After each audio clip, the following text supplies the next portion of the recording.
Yes, the main takeaway, जो पूरी class का, actually even I'll talk in English. So the main takeaway for the entire class was that no judgment, and no judgment for any situation, anything, any person, and that is the right frame of mind that we should start reading the Ramcharitramanas, or उसका अध्ययन या उसकी study we should do in this frame of mind, where there's no judgment for anyone.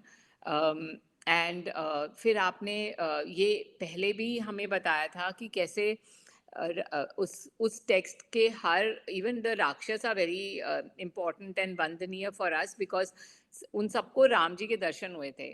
तो and in some way they interacted with Ram ji, so they all are vandaniya for us in some way or the other, and we basically that's why even Tulsidas ji invokes even the negative characters initially. When he's invoking, he invokes everyone. And then you had mentioned about the shlok, which सुबह जब हम वो पंच कन्या को याद करते हैं तो कैसे हमारे पाप नष्ट हो जाते हैं.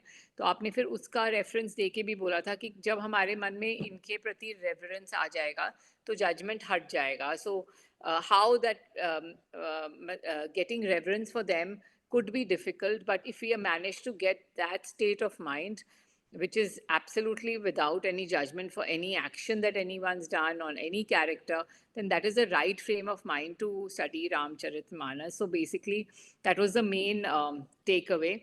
But Didi, Not only to study, Gudiya, but also to live.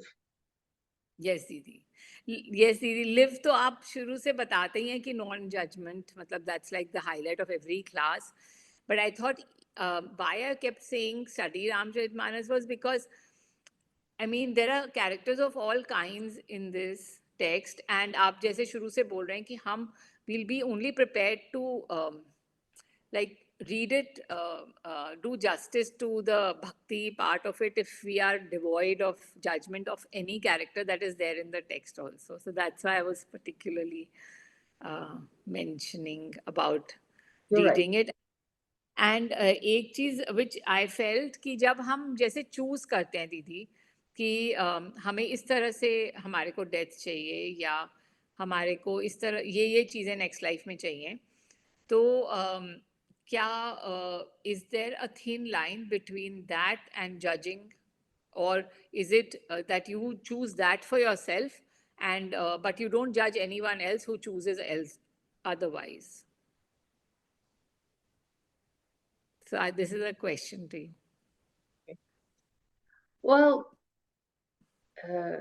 there are two parts to this question. One is there judgment involved when you are choosing something for yourself over something else? वैसे तो मैंने जब ये चीज बोली थी, when I spoke about this, the context was because we cannot drop our desires.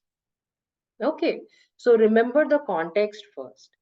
Because we cannot drop our desires, let's refine our desires. First thing. So when you are desirous of something, we talk about this in Yoga Sutras extensively, कि जब आप किसी चीज को choose करते हैं, राग और द्वेष दोनों एक दूसरे से ऑपोजिट हैं, मगर they are also steeped in desire only.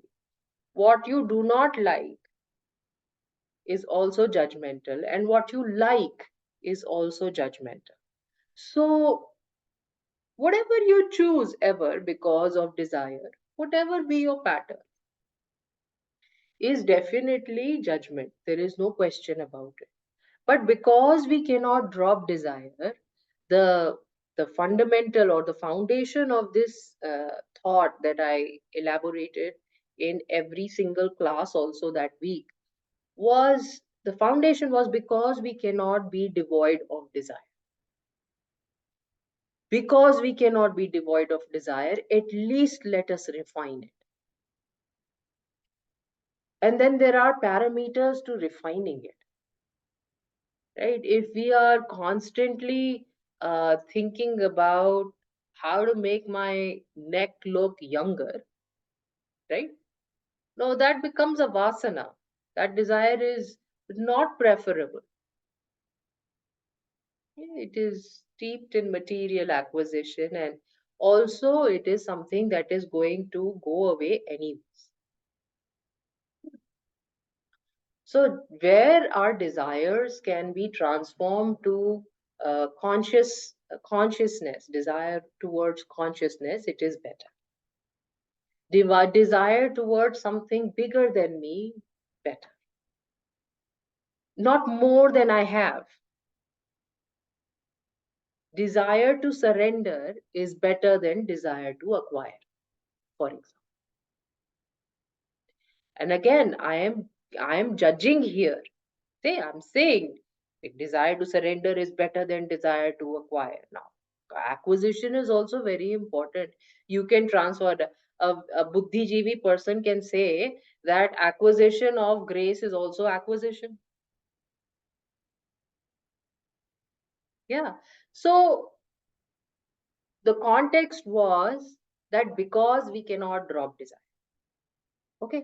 So remember that when you're thinking about all of whatever you're thinking about, that I asked you to think about, so that you can rise above the mundane desires that that you grapple with on a day-to-day basis. Okay. The second thing is, if other people have other desires, remember what I said, everybody was made perfect. If other people have other desires, दुनिया चल रही है उनकी वजह से. You know, if Sonal's father did not desire for his children to become doctors, the world would be devoid of 3 doctors. Right? अगर उन्होंने push नहीं किया तो हर चीज जो कोई कर रहा है, मटेरियली भी कर रहा है, सोशली भी कर रहा है, वो भक्ति नहीं कर रहा है, कुछ और कर रहा है, उसमें भी जजमेंट नहीं रहा.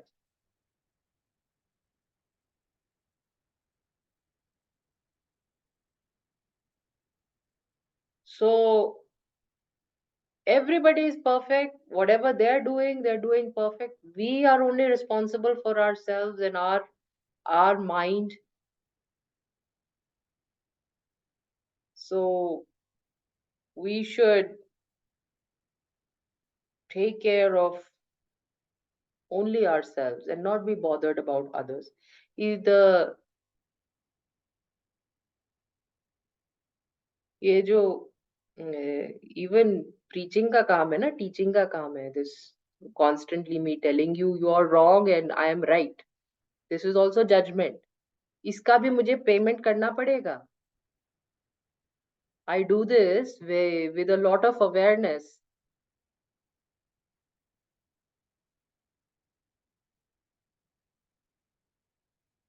So anything that you do, you have to pay for it. So judgment in any which way is not. Does that answer your question? Yes, Didi, absolutely. It firstly for yourself, remember this is completely different from what I taught you last class. Last class I told you no judgment. No judgment takes you to a state of mind which is devoid of desire.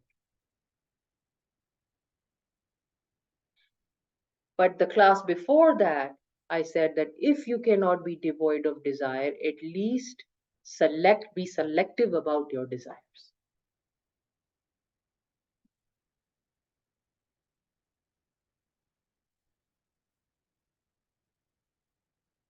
और life में अगर थोड़ा रस लेना ही है तो ठीक चीजों में रस लो. अब उसमें बिना जजमेंट के आप नहीं बोल सकते ठीक क्या है.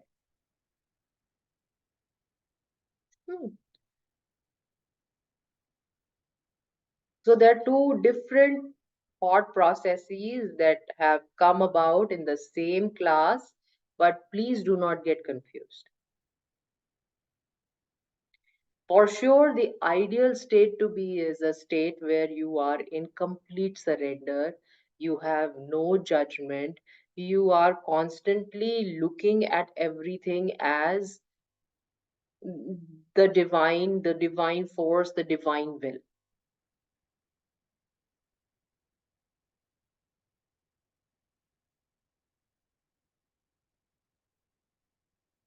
उसको भी प्रैक्टिस करना चाहिए लगातार।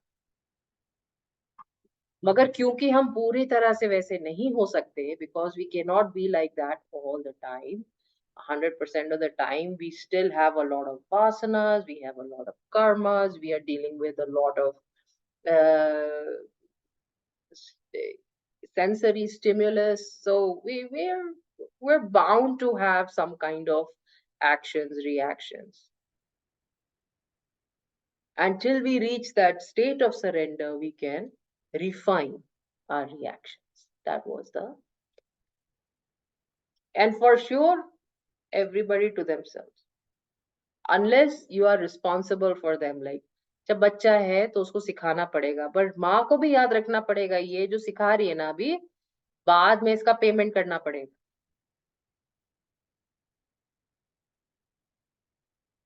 जो भी जितना भी जिसने भी कभी भी किसी को भी बोला है, वो वापस आके पेमेंट करना पड़ेगा। एक बहुत अच्छी कहानी है, एक संत यहीं पर उत्तर प्रदेश की एक घटना है, कहानी नहीं है, घटना है। एक देयर वाज पहले जमींदारी होती थी पहले, there were zamindars, land owners, and एक बहुत बड़े जमींदार थे।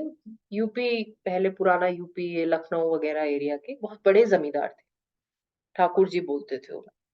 और बड़ी ज़िम्मेदारी थी तो कोई मतलब भक्ति भाव से रहते थे, थोड़ा-सा भगवान में इंटरेस्ट था।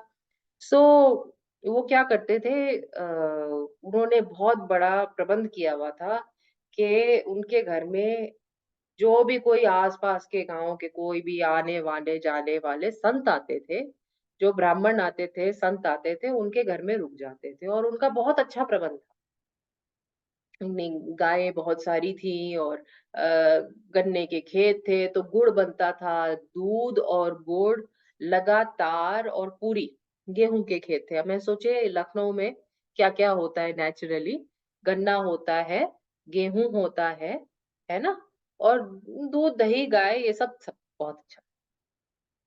तो संतों का वो बहुत अच्छा आदर भी करते थे, सम्मान भी करते थे और उनका आतिथ्य भी कर, आतिथ्य मतलब he used to host everybody.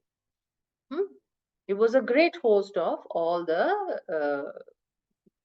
जो जो भी सन्यासी भजन कर रहे हैं, कुछ भी कर रहे हैं, वो उनको अच्छी तरह से 2 वक़्त का खाना मिलता था उनके यहाँ। उसको एक रबड़ी की स्टाइल में दूध मिलता था, मतलब कि दूध गाढ़ा करके ना, सो उसको आधा दूध बोलते हैं। जब जितना आपने एक पतीला रखा, उसका पक-पक के आधा हो गया, तो वो दूध, गाढ़ा दूध और गुड़, फ्रेश गुड़ और पूरी। सो दूध, पूरी और गुड़, ये उनका स्टेपल खाना वहाँ पे मिलता। तो उस ज़माने में डालडा नहीं होता था, घी ही होता था। तो घी की पूड़ी और गाय का दूध, और वो भी इतना पका हुआ रबड़ी की तरह से, और उसमें गुड़, फ्रेश बना हुआ गुड़, जो लगातार अवेलेबल है, लगातार मिल सकता है, लगातार उनके यहाँ पंगत चलती थी। He used to host a lot of such Brahmins. तो एक बहुत अच्छे संत आए उनके यहाँ, और संत आए तो उन्होंने देखा ये तो अच्छा है, ये तो मेरे मनपसंद का खाना है, आराम से, कुछ काम भी नहीं है, कहीं जाते हैं तो मेरे जैसे लोग जैसे कभी-कभी इरिटेट हो जाते हैं, कर्म अ, कर्म योग क्या है, कर्म योग क्या है, मतलब you can't do constantly, you can't work for other people. हम लोग इंटेलेक्चुअल्स हैं, हम लोग बैठ के सिर्फ चिंतन मनन करें, है ना? कुछ ज्यादा काम वाम करने की जरूरत नहीं है, झाड़ू पोछा कोई और। सो ऐसे विचार के कोई संत हैं ऐसे हमारे टाइप के। तो वो अच्छे संत थे, बहुत ज्ञानी थे, बहुत अच्छे संत थे। तो वो संत, उन्होंने देखा कि यहाँ पे तो कुछ भी नहीं करना, जमींदार जी, ठाकुर जी सारा प्रबंध करके रखे हैं। सिर्फ अपना उठो और भजन करो, सुबह से शाम तक भजन करो और 2 वक़्त अच्छा बढ़िया दूध, उनके पसंद का खाना मिल जाता था। तो बाकी तो सब संत आते थे, चले जाते थे। वो ठाकुर जी के यहाँ संत रुक गए। उन्होंने कहा यहीं रहता हूँ। ठाकुर जी भी बड़े खुश कि बाकी तो आगे चले गए, कम से कम एक संत तो रुका, इतनी सेवा करी हमने इतने संतों की, एक संत तो रुका। तो वो बड़े खुश और संत भी बड़े खुश। वो भी अपना भजन करें, कीर्तन करें, चर्चा करें भगवान की, भगवत प्रचार प्रसार सब और बहुत खुश। और धीरे-धीरे संत बूढ़े हो गए और उनका बहुत ख्याल भी रखा सब लोगों ने और वो चले गए। हुँ, ही पास्ड अवे। जब उन्होंने अपना देह छोड़ा, तो अगले जन्म की उनकी बात ये है कि उस उन्हीं ठाकुर जी के यहाँ पर, उसी जमींदार के यहाँ पे, वो एक गाय का बछड़ा पैदा हुआ। जब बछड़ा पैदा हुए, तो पैदा होते ही बहुत तंदुरुस्त थे क्योंकि इतना घी पूड़ी खाई उन्होंने, इतनी सारा दूध गुड़। जब पैदा हुए तो इतना सुंदर बछड़ा, इतना तंदुरुस्त बछड़ा, इतना तंदुरुस्त बछड़ा, पिछले जन्म की वासना, कुछ करे ना, कर्मयोग उसको समझ में नहीं आता, कुछ करे ना, बैठा रहे। अब अगर बछड़ा बैठा रहे, बैल बैठा रहे, उस ज़माने की बात है ना, थोड़ा पुराने ज़माने की, तो बैल से तो खेती होती थी पहले और बैल ये कुछ करके ना दे, तो बड़ा बड़े परेशान। सो सब जो देखने वाले, बैलों को देखने वाले जो कर्मचारी थे, सब उसको गुस्सा करते थे और उसको मार-वार पड़ती थी, उसको थोड़ा ना, वैसे तो बैल का आदर होना चाहिए पर मार-वार पड़ती थी उसको, कुछ खाने के टाइम में बैठ जाए वो खाना खाने के लिए, बहुत खाना खाए, तंदुरुस्त बैल, बड़ा सुंदर बैल। अब बहुत दिन हो गए ऐसे, ये बैल बड़ा हो गया थोड़ा-सा, फिर भी खाता रहे, तो उसको फिर धीरे-धीरे जो बैल काम करते थे, उनको ज़्यादा खाना मिलता था और उसको खाना नहीं मिलता था क्योंकि काम ही नहीं था कुछ उसका। तो चोकर-वोकर जो ना पहले सन्ना-वन्ना जो जो गाय का प्रोटीन होता है, चोकर बोलते हैं उसको, जो गाय का प्रोटीन वो गाय उसको बैल को मिलता था, जो काम करता था, इसको कुछ मिले ना तो ये बार-बार परेशान हो। तो अब ठाकुर जी तो संत तो जमते ही रहते थे, वहाँ पे संत तो आते ही रहते। तो एक दिन ठाकुर जी ने परेशान होके एक संत से पूछा, "इस बैल का क्या करें महाराज? देखने में तो इतना हृष्ट-पुष्ट, इतना हेल्दी बैल है हमारा, इतना सुंदर बैल है, करता कुछ नहीं है। तो इसको हम छोड़ भी नहीं सकते क्योंकि ये बड़ा सुंदर बैल है, हमें बहुत प्यार है इससे, मगर ये करता कुछ नहीं, तो कर्मचारी इसको मारते हैं, सताते हैं।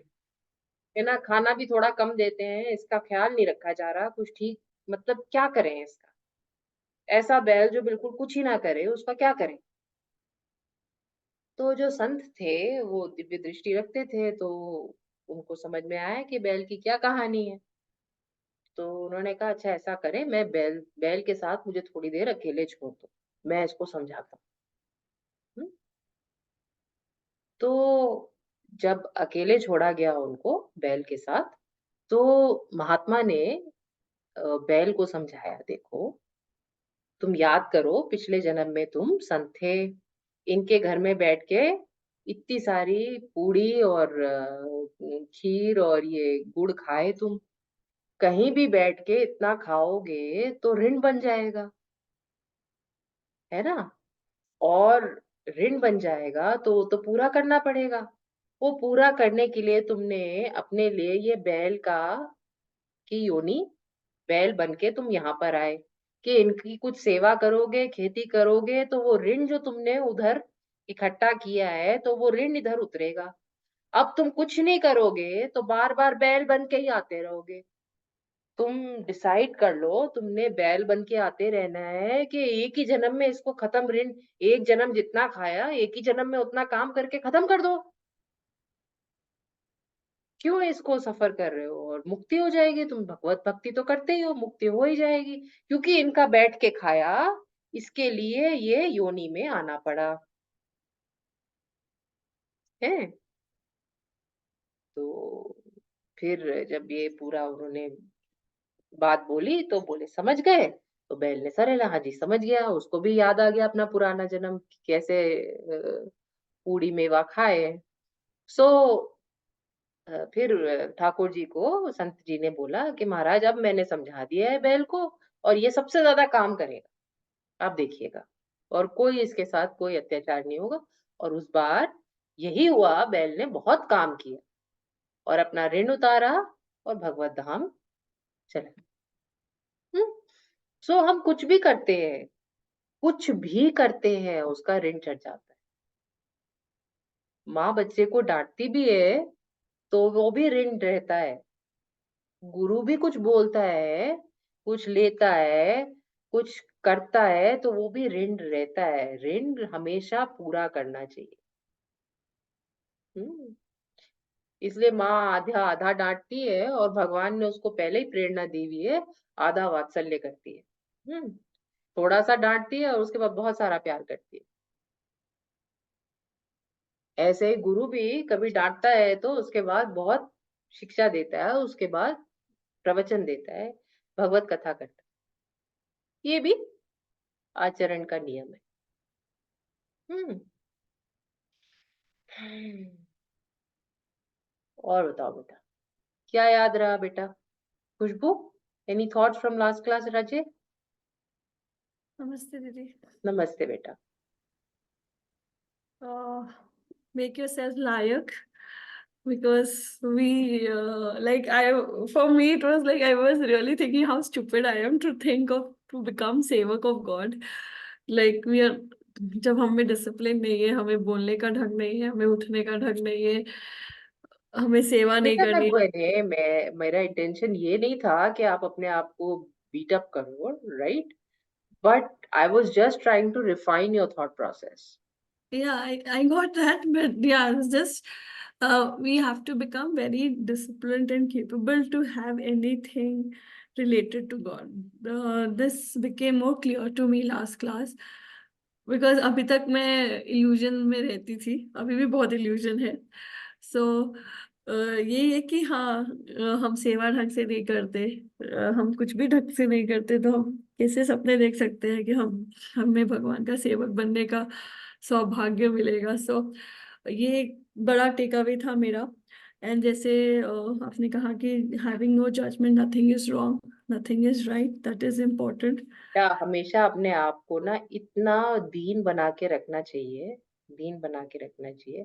भाव ऐसा रहना चाहिए जैसे कि लेपर्स होते हैं ना, लेपर्स होते हैं ना, लेपर का भाव रहना चाहिए। लेपर्स भी सीखने की चीज है। भाव लेपर का रहना चाहिए कि मैं इतना गंदा गिरा हुआ, इतना डिजीज स्टेट में हूं कि कोई मुझे छुएगा भी तो बेचारा परेशान हो जाए। तो भगवान तो ना ही आए। लेपर जाता है क्या मंदिर में? भगवान तो ना ही आए। इतने सारे दोष है हमारे अंदर जो दिखते नहीं है बेटा। लेपर की बॉडी की तरह बॉडी में तो दोष दिखते हैं ना। ये हाथ नहीं है, पाँव नहीं है, ये सड़ गया, ये गिर गया, जो हमारी सड़न है ना बाहर दिखती नहीं है। इसका मतलब ये नहीं है कि हम सड़े हुए नहीं है, सब सड़ा हुआ है।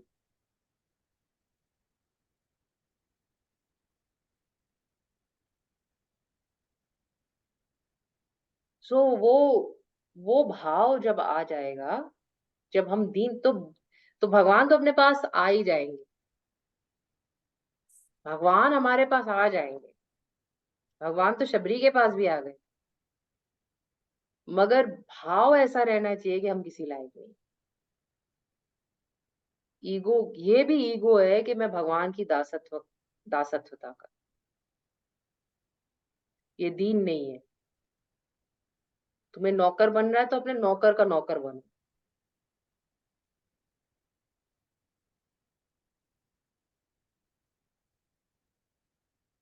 ऐसे काम करो कि किसी को तुम्हारे लिए काम ना करना पड़े।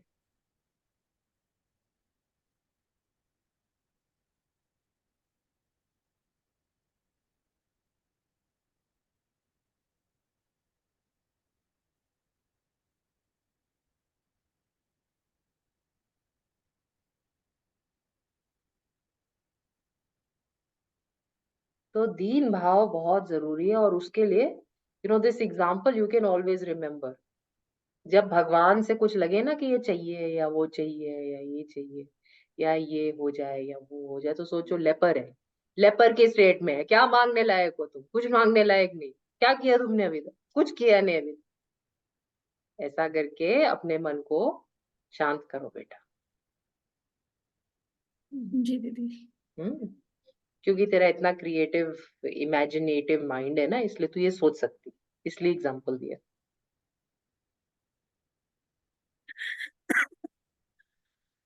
और आपने कहा था कि जैसे रामचरितमानस में चरित्र पंचचरितों का ग्रंथ है, जिसमें हम काकभूषण जी, हनुमान जी, भरत जी और राम जी और शिव जी का चरित्र डिस्कस करते हैं। और 5 कन्याएं हैं जिनका रोज स्मरण करने से कहते हैं कि सारे पाप नष्ट हो जाते हैं, जिनमें से 2 महाभारत से, 3 रामायण से, अहिल्या जी, द्रौपदी, कुंती, मंदोदरी और तारा। And one thing which was my biggest takeaway was discipline में रहो. That's it. And that really helped me to be in discipline throughout these 2 weeks. So मेरा तो यही था दीदी। क्या रखा तूने डिसिप्लिन? तो इस वीक, ये 2 वीक्स मैंने टाइम से भगवान की सेवा कर ली। आपने पीयूष भैया को डांटा था कि अभिषेक किया करो, पर तो मैंने रोज मेरी सेवा होती है बिकॉज ऑफ अदर चोर्स, होते होते मुझे 8:30 बज जाते। तो इस बार I tried these 2 weeks to finish it off by to do it by 7।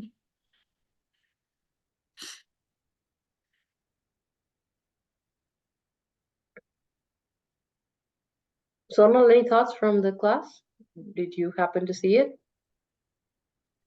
She said 15-20 minutes. She's at. So I think I saw part of it, but I couldn't. I don't know if I don't know if it was the class that I thought it was. Was it this one, which is no, I think this was a different one. 227 wasn't the one, right? Which one was the last class that we had? 27. Oh, it was, right? Okay, so the part that I wrote down, because I've listened the entire class, but I think you were talking about how when you're following like your life, whatever you hold on to at the end of life, was that part of this class? Mm-hmm. Where at the end of life, it's kind of, that's what will go with us into the next one. So if you hold on to Ram or Guru, then it will take us. It will go with us, and that's what, like I remember a long time ago when I had somebody who was dying around me, like a patient, and you were like, the last thing that you wanna say is just Ram, Ram, Ram, Ram, like outside of, if you can. And I kept remembering that, and then that was what I remembered from this class. Nice.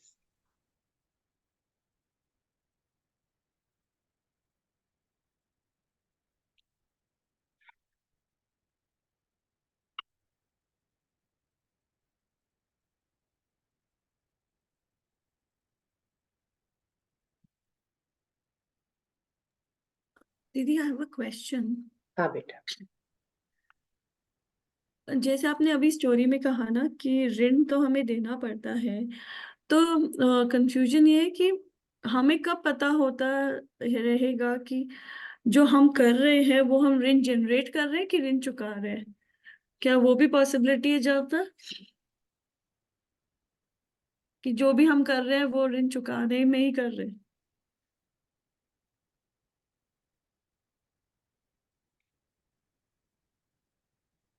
बेटा, जब भी आप किसी भी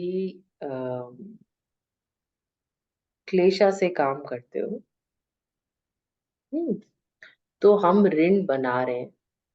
और जब हम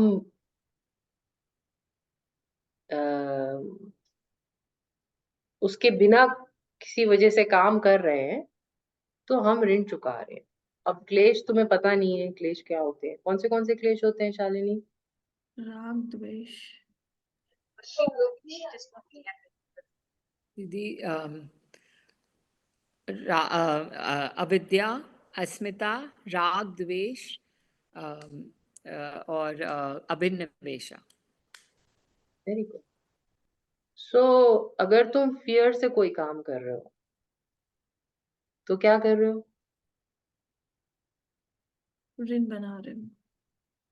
अगर तुम डिजायर से कोई काम कर रहे हो तो क्या कर रहे हो? अगर तुम नफरत से कोई काम कर रहे हो तो क्या कर रहे हो? हम्म?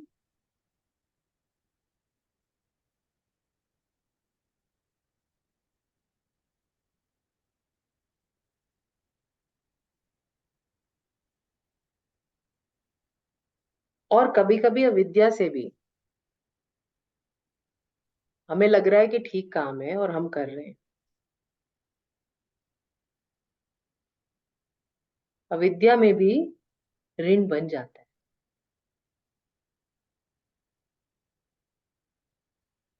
अविद्या में किया हुआ काम जजमेंट बना देता है। अविद्या में किया हुआ काम, है ना, बहुत सारी लाइबिलिटीज क्रिएट कर देता है। सो जब आप किसी भी क्लेश से काम कर रहे हो तो आप ऋण बना रहे हो, चुका नहीं रहे। और वरना जो हम बाकी काम करते हैं, किसी ने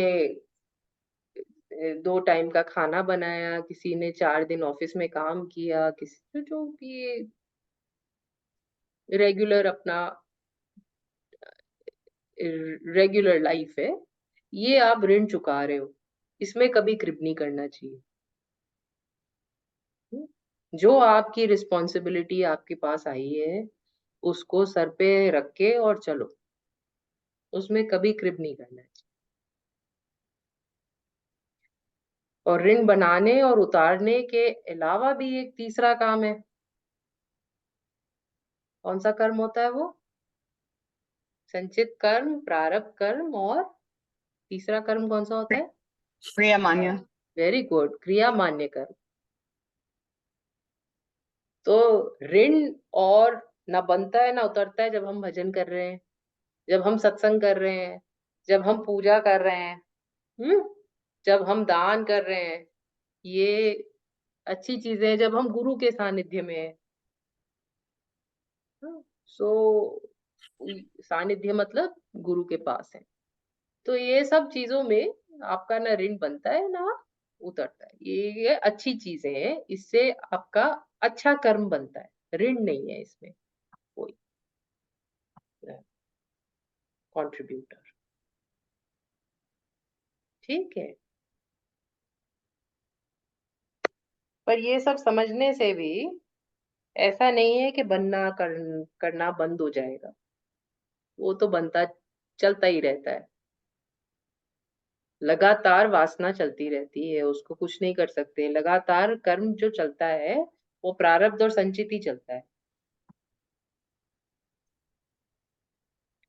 जब हम कर्म की दृष्टि से देखते हैं, when we look at it from the vantage point of karma, then प्रारब्ध से हमारा ऋण बनता है और संचित से हमारा ऋण उतरता है।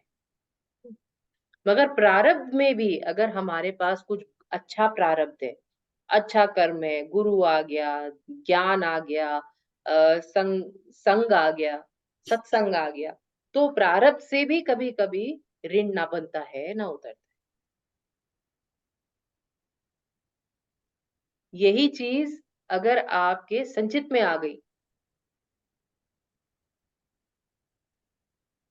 तो भी वो प्रारब्ध और संचित भी अच्छा काम करे। इसलिए बोल रही हूँ कि जब हम कोई भी काम करते हैं, when we are working, when we are thinking, when we are contributing to life, constantly filter out and refine your choices so that they continue to follow you in your next life. And if good choices follow you, then they will give you good results, positive results, not negative results. ऋण के ऊपर काम नहीं करें।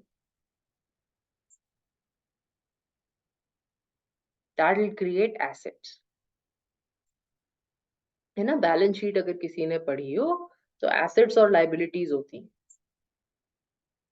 Liability कम करना या ज्यादा करना वो लाइबिलिटी वाला सेक्शन है। अल्टीमेटली क्या होता है, एसेट और लाइबिलिटी एक दूसरे को राइट ऑफ कर देती है, मगर लाइबिलिटी कम करना या लाइबिलिटी बढ़ाना वो लाइबिलिटी वाला सेक्शन। हमने उस सेक्शन को ही छोड़ के एसेट वाले सेक्शन में काम करना। I mean, if you don't know basic commerce, you won't understand what I'm saying. But ये बैलेंस शीट का बेसिक प्रिंसिपल।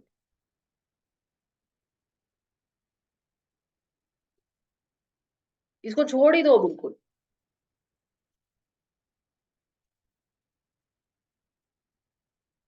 आउटस्टैंडिंग पेमेंट अगर तुमने पे कर दी तो लाइबिलिटी ही कम हुई, और लोन ले लिया तो लाइबिलिटी ही बढ़ी। अब इसको छोड़ दो सेक्शन को। तुमने घर खरीदा, तुमने लैंड खरीदा, है ना, ये एसेट वाला सेक्शन। अब चाहे जो भी हो एसेट बढ़ रहा है, लाइबिलिटी जो भी हो एसेट बढ़ रहा है।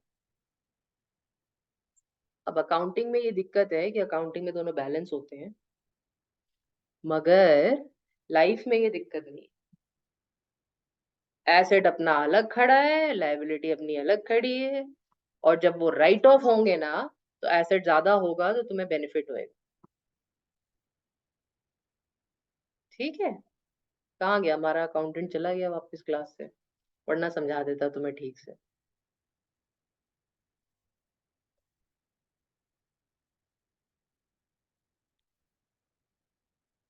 So don't worry about क्या ले क्या। I'm always trying to tell you, don't worry about small things. I mean, it doesn't pay to be penny wise pound foolish. It just doesn't pay to be penny wise pound foolish. ये छोटा छोटा छोटा छोटा छोटा छोटा transaction आप इतना जाग के कर रहे हो, और बड़े बड़े ट्रांजैक्शन एकदम बिल्कुल गंवा दिए, उसका क्या फायदा? छोटा छोटा जैसा मर्जी कर लो, किसी को डांटना है डांट दो, किसी को मारना है मार दो, किसी को किसी से चोरी करनी है चोरी भी कर लो, कोई दिक्कत नहीं है। भगवान को साथ रखो। इसका मतलब ये नहीं मूर्ति को साथ रखो, भगवान को साथ रखो। भगवान को बोल दो, भगवान अभी ये मन कर रहा है इसको डांटने का, मैं डांटने जा रहा हूँ, आप देख लेना। लगातार अगर भगवान को साथ रखोगे, चाहे तुम कुछ भी कर रहे हो, तो वो एसेट बनता रहेगा उस तरफ।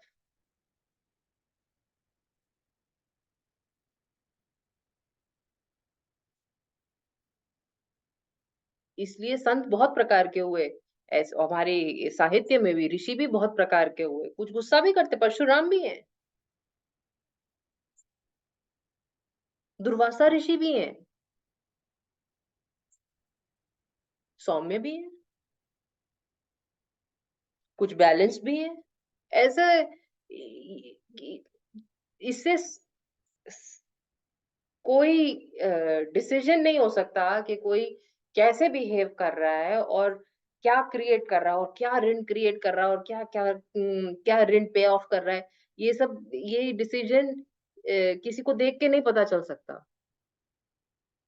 क्योंकि भाव तो किसी का दिखता नहीं है।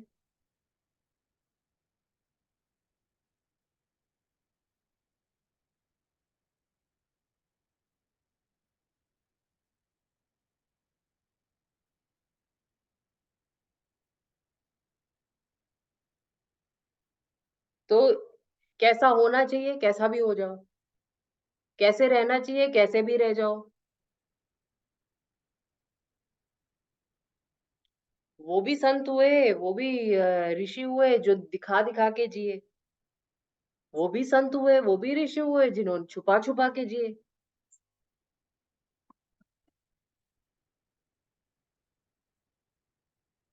कोई मापदंड नहीं है इसका।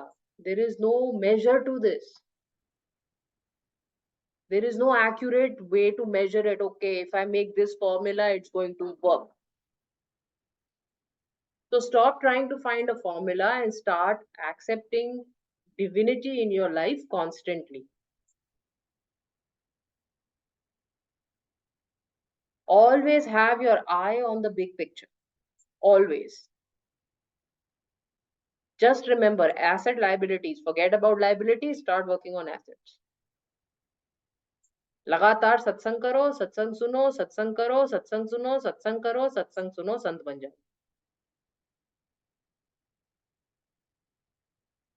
जब मुंह से भगवान के अलावा और कुछ निकल ही नहीं रहा है तो क्या हो जाएगा?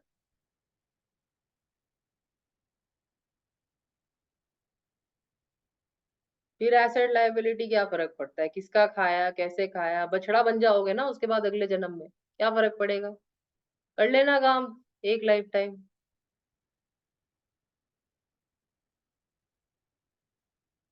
फिर बस खत्म.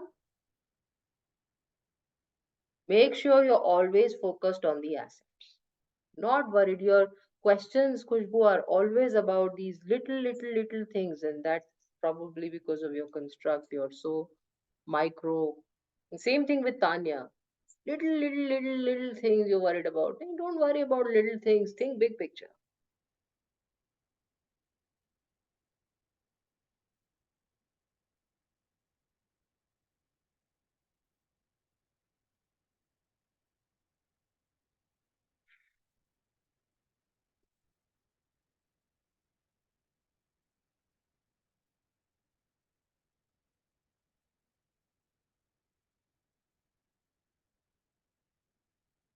Remember, there are two things to vanquish. One is desire, and the other one is ego. ना डिजायर के तो कितने फॉर्म्स हैं और कितने शेप्स हैं और कितनी पूरी इसको कहते हैं ना श्रेणी लड़ी. Dzire is unending. जो हमारी दुर्गा सप्तशती में रक्त बीज है ना, वो डिजायर है. रक्त बीज represents desire. What is रक्त बीज? रक्त बीज means the demon. If you try to vanquish it, even if a drop of blood falls on earth, it will create another Rakta Bij. Same demon will be reproduced by the drops of blood that fall around. So you try to vanquish one desire, another desire will come out of it. है ना? तुमने कहा कि उपवास करना है. उपवास करना है, तुमने उसको खत्म करने की, खाने को खत्म करने की कोशिश करी तो आलू का हलवा बनाना शुरू कर दिया है. अब ये कैसा उपवास हुआ? एक को खत्म करने की कोशिश करी और दूसरा चालू हो गया. तुमने कहा कि अच्छा भगवा पहनना है तो अरे और डिजायर शुरू हो गई. अच्छा ऑरेंज साड़ी ढूंढो, ऑरेंज कुर्ता पजामा ढूंढो, ऑरेंज ये ढूंढो, ऑरेंज. कोई भी चीज अगर तुम खत्म करने की कोशिश करोगे उससे लगी लगी दूसरी चीज शुरू हो जाएगी. तो desire is unending. There is no limit to it. तो हमने क्या करना है? इसको ठीक करने के लिए ट्रांसफॉर्म करना है, जो मैंने पहले बताया. जजमेंट के साथ ही करो उसको ट्रांसफॉर्म. दूसरी चीज जो खत्म करने की है वो है ईगो. मैंने अभी भी बताया क्या? Think of yourself as a leper. Ego के भी बहुत प्रकार होते हैं. वैसे तो बहुत प्रकार होते हैं मगर जनरली 5 होते हैं. There are 5 types of ego. Anybody can think of what are the ego spaces that we have?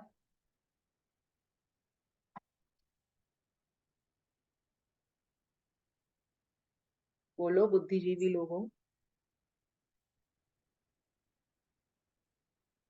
Didi, is out of all 5 vasanas, there are 5 different egos that come out? I mean, is it What are the related 5 to, vasanas? like, just like we discussed, Rag, Dvesha, Vidya, Those Abhinit? are not vasanas. Oh, sorry, that has kleshas, but our vasanas,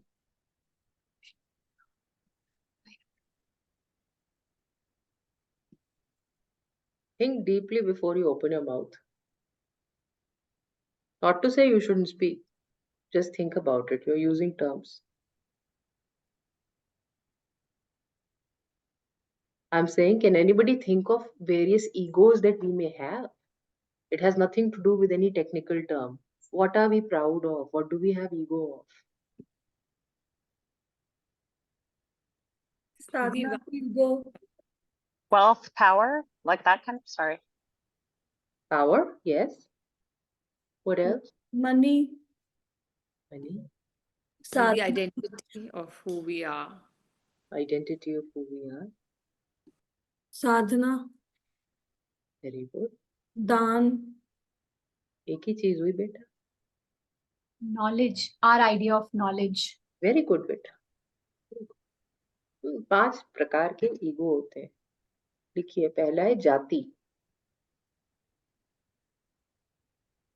सबसे बड़ा ego हमारा क्या है? पहली जाति में बहुत सारी चीजें आती हैं.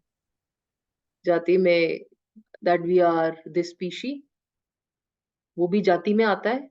हम एंटाइटलमेंट समझते हैं, पेड़ का भी, नदी का भी, पहाड़ का भी. There is so much entitlement. सब्जी उखाड़ ली, पेड़ काट लिया, ये कर लिया, वो कर लिया, फार्मिंग कर ली, कुछ भी कर लिया. There is so much entitlement from just the species that we are. Just because we are human beings, we have so much entitlement. जाति में वो भी आता है. कहाँ से हैं हम, वो भी आता है ना. किस कंट्री से हैं, वो भी आता है. You see Americans behaving sometimes, or Britishers behaving sometimes, or Germans behaving. You can see they have so much ego from where they come from.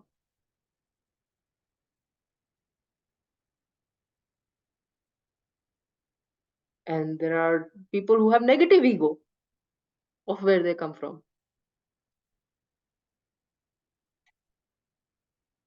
Somebody is apologizing for being from Kazakhstan.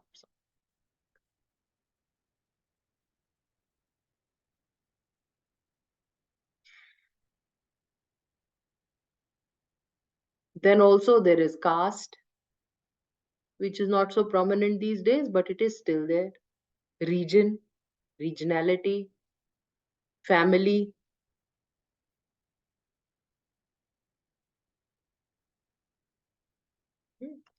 ब्राह्मण को पूछो, हमेशा ब्राह्मण ब्राह्मण ब्राह्मण ब्राह्मण ब्राह्मण ब्राह्मण ब्राह्मण. मारवाड़ी को पूछो, मारवाड़ी मारवाड़ी मारवाड़ी मारवाड़ी. है ना. कौन सी मारवाड़ी है तो खुशबू, दोबारा बताना. देखो सुनो अभी क्या बोलेगी. हार्डकोर अग्रवाल मारवाड़ी. ये भी नहीं कि खाली मारवाड़ी बोल दे. हार्डकोर अग्रवाल मारवाड़ी, है ना.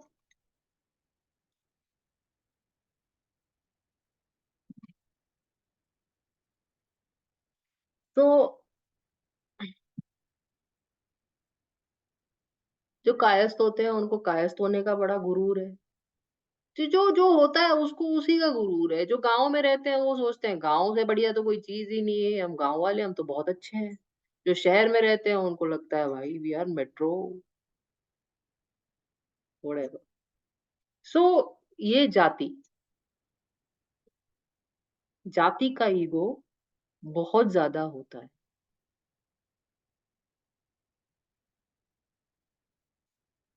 बहुत मुश्किल से मिटता है.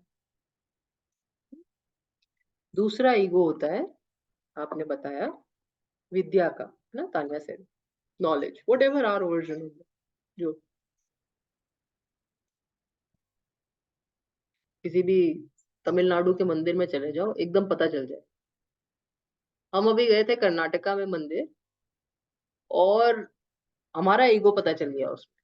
जब हमने बोला पंडित जी राहु काल शुरू हो गया था इसलिए हमने पूजा की. पंडित जी ने क्या बोला शालिनी? What I remember कि देवी माँ, he said, कुछ नहीं होता राहु काल कुछ नहीं. हाँ. ये सब मनगढ़ंत बात. क्या है ना, ये कर्नाटका के मंदिर है. हम तमिलनाडु में चले जाएंगे तो हर आता जाता आदमी आपको एक एक चीज पे टोकता रहेगा. यहाँ खड़ा ही नहीं होना, यहाँ बोलना नहीं, यहाँ बैठना नहीं, यहाँ ये नहीं करना, यहाँ आपने ये गलत बोला, आपने वो गलत बोला, आपने हाथ गलत लगा दिया, हमने. Just sharing, maybe you don't have personal experience.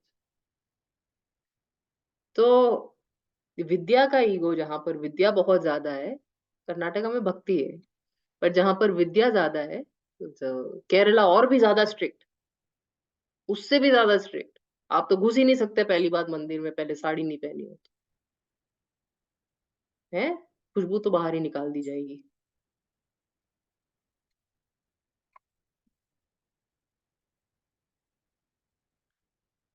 मजाक करें बेटा, don't don't take it serious.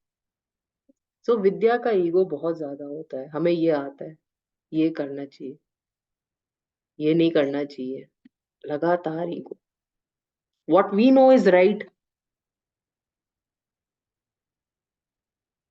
ना।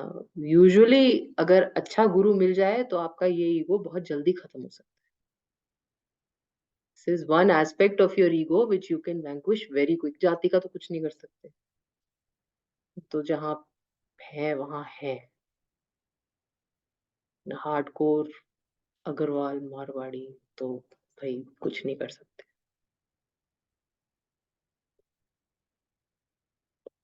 मगर विद्या, क्योंकि आप उसमें सरेंडर करने लगते हैं, आप अपनी बात छोड़ के दूसरे की बात सुनने लगते हैं, गुरु के सानिध्य से विद्या का अहंकार बहुत जल्दी खत्म हो सकता है।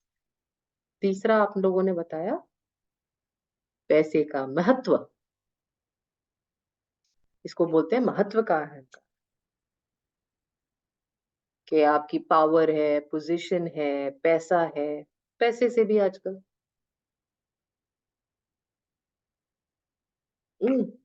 और हम लोग जब कर्नाटका में रहते हैं इधर, आप लोकल हैं, उसी का महत्व बहुत है। दिल्ली में हम लोगों को पता नहीं चलता कि लोकल क्या होता है, कोई भी आके रह सकता है, किसी को भी सेम ट्रीटमेंट मिलता है यहाँ पे भाई। कन्नड़ा हो, मराठी हो, गुजराती हो, किसी भी स्टेट में चले जाओ, तो वहां के लोकल होने का भी महत्व है। ये जाति भी नहीं है, ये महत्व है, ईगो।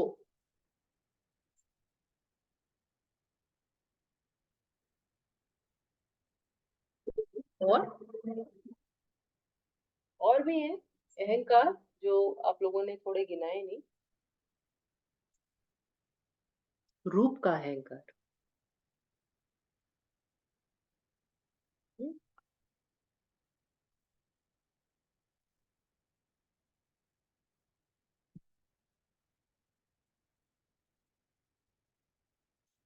रूप का अहंकार।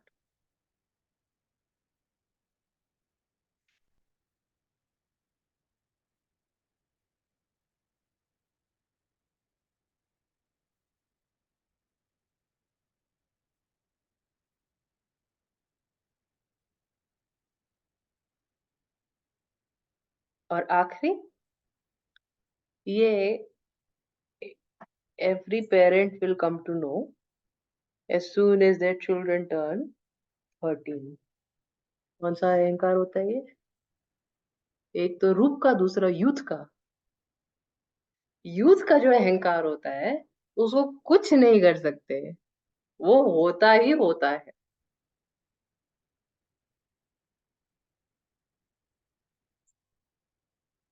इसलिए हमारे यहाँ 8 साल, 11 साल, 15 साल तक तो बच्चे को गुरुकुल भेज ही देना चाहिए, जिससे कि यूथ का अहंकार डिस्ट्रक्टिव ना हो, कंस्ट्रक्टिव हो। इतना अहंकार है क्योंकि सुपरमैन हो आप, तो भाई वेद पढ़ो, साहित्य याद करो, वेद पढ़ो, है ना।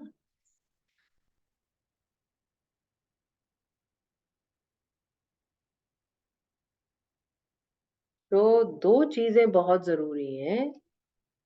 हमने अपने आप को ये लेसन के लिए, ये भक्ति के लिए प्रिपेयर करने के लिए, भक्ति भक्ति रिक्वायरमेंट है, रामायण में भक्ति रिक्वायरमेंट है, भक्ति की कहानी है।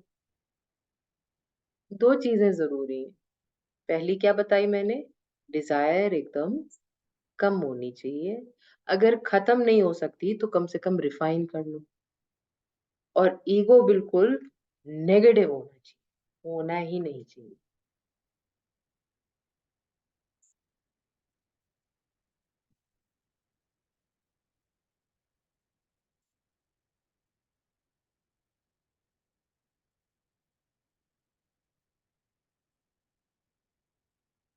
जब मैं छोटी थी तो मुझे किसी को भी एड्रेस करने में बड़ी दिक्कत होती थी।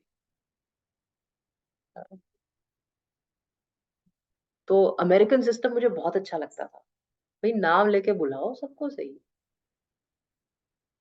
अमेरिकन सिस्टम में भी मेरे को दिक्कत हो गई क्योंकि मैं टीचर को नाम से नहीं बुला सकती कभी, है ना? बाकी लोगों को नाम से बुलाऊंगी, बाकी सब तो नहीं।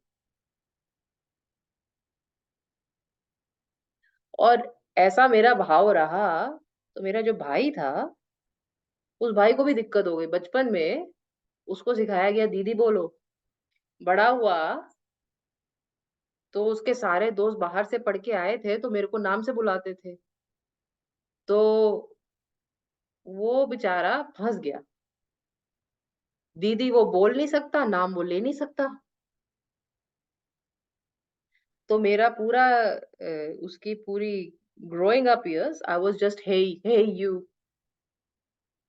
And if he was talking about me he would say my sister.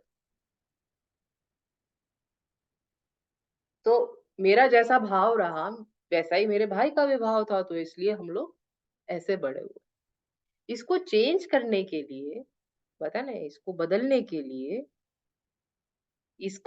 की ज़रूरत मैंने समझी, क्योंकि इससे तो काम, आप किसी को रिस्पेक्ट ही नहीं दे पा रहे हैं, आप किसी से रिस्पेक्ट ले नहीं पा रहे हैं, बहुत दिक्कत है। तो before even I suggested that everybody don't call me by my name, उससे पहले मैंने कभी किसी को ऑब्जेक्ट नहीं किया। I think 5-6 years of my teaching, I didn't care what people called me. I thought respect is very important. But respect doesn't come without a dresser. तो पर लोगों से एड्रेसल लेने से पहले मैंने लोगों को एड्रेसल देना शुरू किया। जितने भी लोग आए मेरी लाइफ में, सबको भैया और दीदी बोलना शुरू मैंने खुद किया।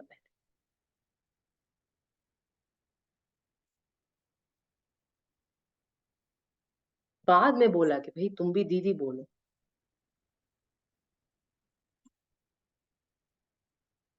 पहले मुझे लगता था कि खाली जब अंदर से रिस्पेक्ट आएगी तब एड्रेसल अपने आप आ जाएगा, पर एड्रेसल से रिस्पेक्ट आती, बहुत फर्क है, बाद में समझते हैं।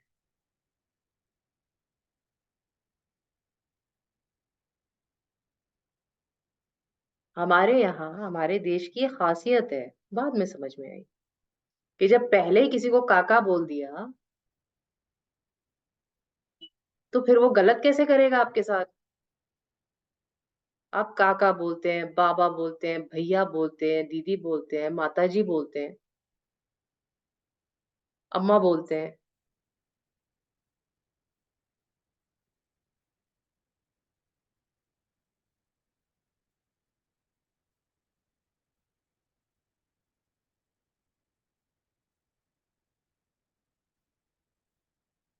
बहुत फर्क पड़ता है ईगो जब हम देना शुरू करते हैं। Yes, must have switched some few years ago. Even my servant was used to me calling him Rahul. Then I started saying Rahul भैया। 6 महीने तक तो उसकी ऑब्जेक्शन रही, दीदी आप भैया क्यों बोल रहे हो।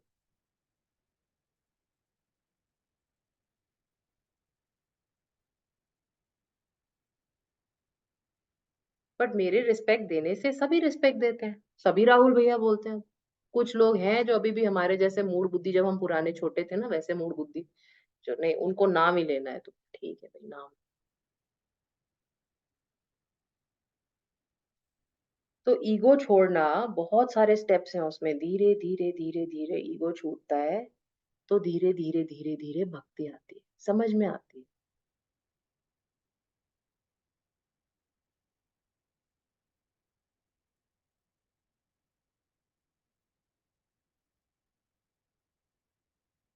अब बेसिक सोच लो इसको, इतना सा एग्जांपल मैंने इसलिए दिया कि अगर आप सबको नाम लेके बुला रहे हो तो कौन सी भक्ति जाग रही है उसमें।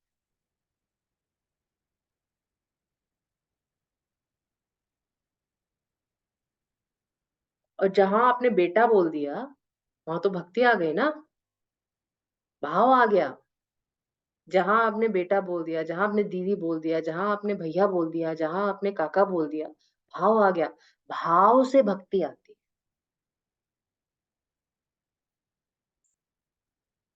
सो ये भाव लाने की हमने कोशिश करनी है। ईगो हटाने से भाव आता है।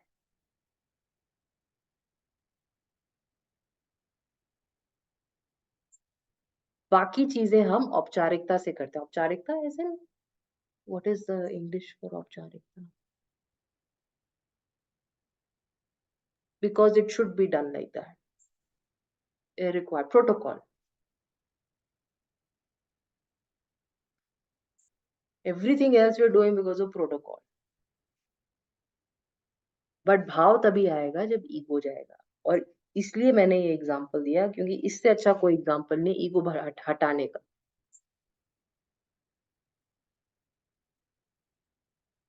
जब आदमी बड़ा हो जाता है, थोड़ा उम्र बड़ी हो जाती है, तो लोगों को बेटा बेटा बोलने लगता है। क्यों बोलता है बेटा?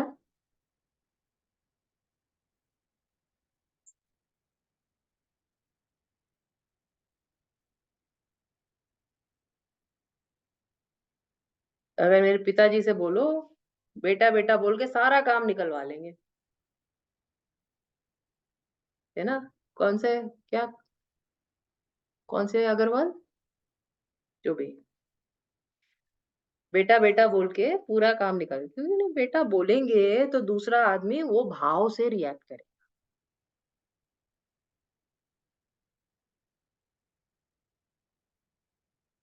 अब आप बोलो, can you please help me take my luggage out? somebody might help you. Or you say भैया can you please help me take my luggage out? Or you say beta can you please help me take my luggage out? Which one will have most weight?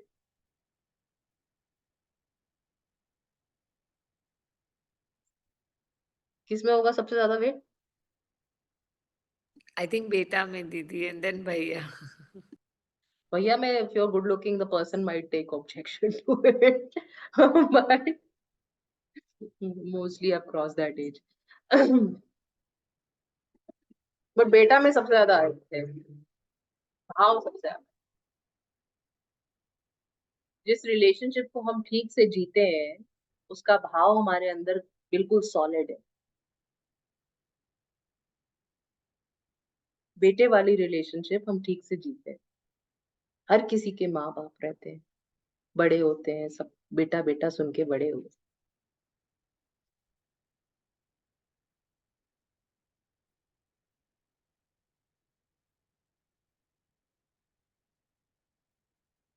सो भाव से भक्ति आती है और ego हटाने से भाव आता है। तो भक्ति का ग्रंथ भक्ति के बिना नहीं पढ़ सकते, इसलिए हर किसी को रिलेशनशिप देनी पड़ेगी।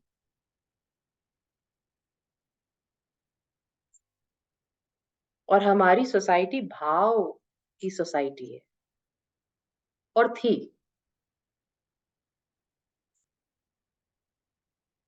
राम जी का संबंध सिर्फ भाव से ही है। जब हम एनर्जीज पढ़ते हैं तो जो आइडियल आइडियल वर्शिप में राम जी की वर्शिप किसके लिए होती है? चंद्रमा के लिए। चंद्रमा बढ़ाना है तो राम जी की पूजा करें। इसीलिए उनका जाप होता है जब कोई चला जाता है कि भाई गति इसकी अच्छी हो जाए, चंद्रमा बढ़ जाए, है ना? राम नाम का जाप होता है, गति अच्छी हो जाए। रामायण का पाठ होता है, किसके लिए? भाव बढ़ाने के लिए। ये पाठ जब कोई चला जाता है तो पाठ बड़ा होता है। पाठ किस लिए होता है? पाठ पाठ करने से पूजा तो होती ही है, पाठ भी होता है। पाठ करने से भाव बढ़ता है। भाव बढ़ा तो मतलब चंद्रमा बढ़ गया। चंद्रमा बढ़ गया तो गति अच्छी हो गई। तो बोलते हैं पाठ करने से, ये पाठ करेंगे तो ये हो जाएगा, जल्दी मोक्ष मिलेगा, जल्दी गति हो जाएगी। वो पाठ करने से भाव बढ़ता है। सो रामायण में जो राम जी हैं, वो बिना भाव के आपको नहीं समझ में आए। आप कितनी भी कोशिश कर लो, वो इंटेलेक्चुअल आपके पास आने वाले नहीं हैं।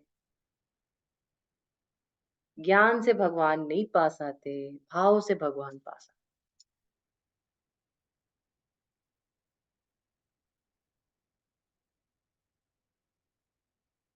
तो इसलिए ईगो अपना खत्म करना है बेटा। कितने प्रकार हैं ईगो के?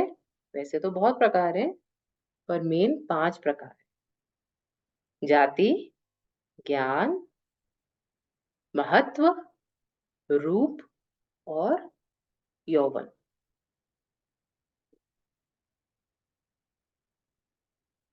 और जो आदमी इन सब से ऊपर उठ के ईगो खत्म कर सकता है, वो ही भाव में बह सकता है।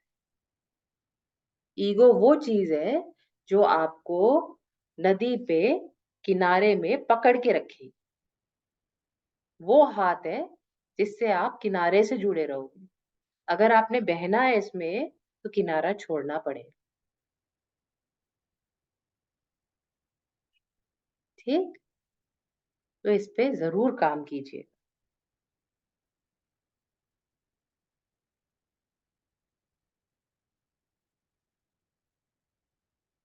ठीक।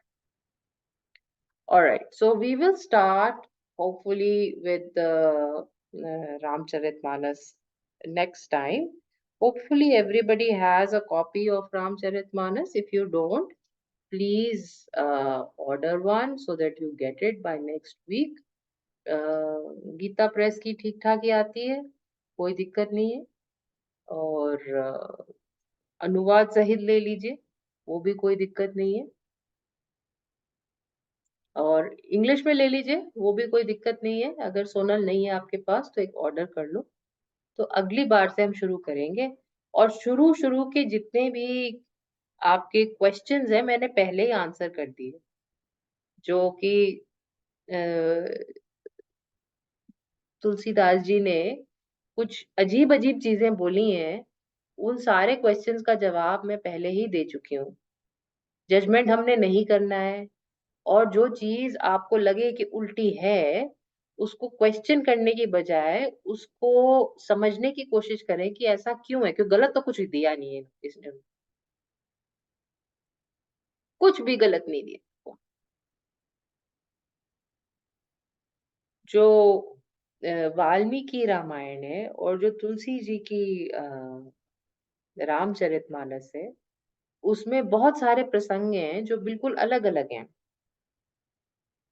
जैसे केवट प्रसंग अलग है, शबरी प्रसंग अलग है। अम, जो राम जी का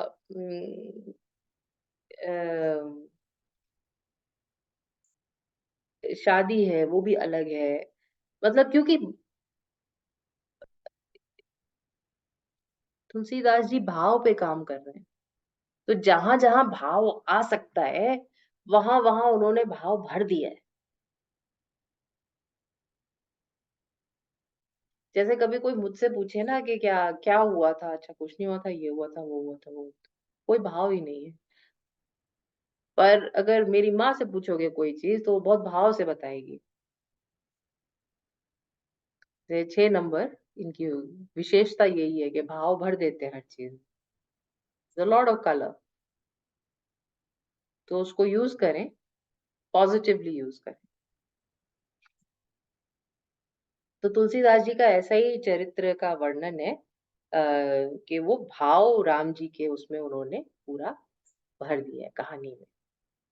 तो केवट प्रसंग अलग अलग है। केवट प्रसंग तुलसीदास जी का ही बोलने लायक है। आप अगर उसको वाल्मीकि रामायण में उठा के पढ़ोगे तो बड़ा ड्राई लगेगा।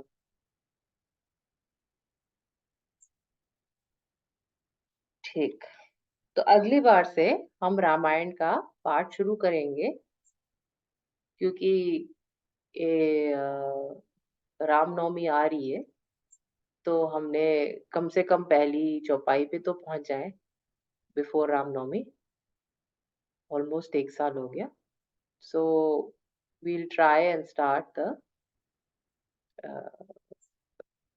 unless something else comes up and I have to digress again. But we'll start next time. All right. Okay, beta. Have a nice week. I'll see you next week. Namaste.